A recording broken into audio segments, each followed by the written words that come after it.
টেম্পুলক এতিয়াই চিঙি বুলি পালে চিং চিঙিয়ে থাকিল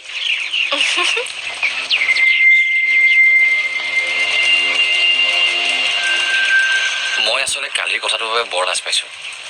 তুমি চাগে কি ভাবিছা নাই তেনেকুৱাটো কেতিয়াবা হয় মই কিন্তু কালিৰ পৰা অকল তোমাৰ কথাকে ভাবি আছো তুমি ইফালে মানে মই ওচৰতে থাকো কিন্তু তুমিও যে আজি মোৰ এটা জৰুৰী কথা আছে কাৰ লগত এই যে বসন্ত গগৈ কি হ'ল তেখেতটো মোৰ মামা আৰু মইতো তেওঁৰ ঘৰতে থাকো তোমাৰ মামা তুমি আগবাঢ়া মই পিছত আহিম কিন্তু তোমাৰ জৰুৰী কথাটো হ'ব আহিয়ে থাকিম নহয় তেখেতকতো লগ ধৰিবই লাগিব দৰকাৰ হ'লে মাকে পঠিয়াম তোমাৰ মা কিন্তু তেখেতক কিয় ভুল হৈ গ'ল নেকি আহোঁ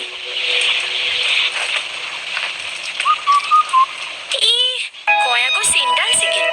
ডেম